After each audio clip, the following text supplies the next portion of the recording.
May 8 മുതൽ 72 മണിക്കൂർ ശത്രുത നിർത്തുമെന്ന് റഷ്യ പ്രഖ്യാപിച്ചു. എന്നാൽ 3 വർഷത്തെ യുദ്ധം അവസാനിപ്പിക്കാൻ മധ്യസ്ഥത വഹിക്കാൻ ശ്രമിക്കുന്ന ഉക്രൈനും അമേരിക്കയും മുന്നോട്ട് വച്ച നിരുപാധികമായും ദിവസത്തെ വെടിനിർത്തൽ ഇതുവരെ നിരസിച്ചു. റഷ്യയുടെ രണ്ടാം ലോക മഹായുദ്ധ അനുസ്മരണത്തിനായി ചില വിദേശ നേതാക്കൾ മോസ്കോയിലെത്തുമ്പോൾ മെയ് 9 പുടിന്റെ ഒറ്റപ്പെടലിൽ നിന്നും പുറത്തു കടക്കാൻ അനുവദിക്കുന്ന ഒരു സുഗമമായ അന്തരീക്ഷം സൃഷ്ടിക്കാൻ ഉക്രൈൻ കളിക്കില്ലെന്നും സെലൻസ്കി പറഞ്ഞു. 72 മണിക്കൂർ വെടിനിർത്തൽ വാഗ്ദാനം ഗൗരവമില്ലാത്തത് എന്ന് സെലൻസ്കി തള്ളിക്കളഞ്ഞു. പകരം US മുന്നോട്ട് വെച്ച ദീർഘകാല 30 ദിവസത്തെ വെടിനിർത്തൽ നിർദ്ദേശത്തിന് കീവ് തയ്യാറാണെന്നും കൂട്ടിച്ചേർത്തു. മെയ് 9 പരമ്പരാഗത വിജയ പരേഡിനായി മോസ്കോയിലെത്തിയ വിദേശ പ്രമുഖരുടെ സുരക്ഷ ഉറപ്പാക്കാൻ ഉക്രൈന് കഴിയില്ലെന്നും അദ്ദേഹം ഇതിനോടകം പറഞ്ഞു.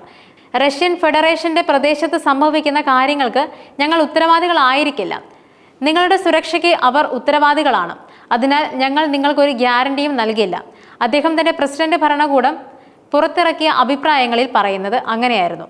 മറുപടിയായി രണ്ടാം ലോക മഹായുദ്ധ സ്മരണകളുടെ സുരക്ഷയെ സെലൻസ്കി ഭീഷണിപ്പെടുത്തിയെന്നും റഷ്യ ആരോപിച്ചു.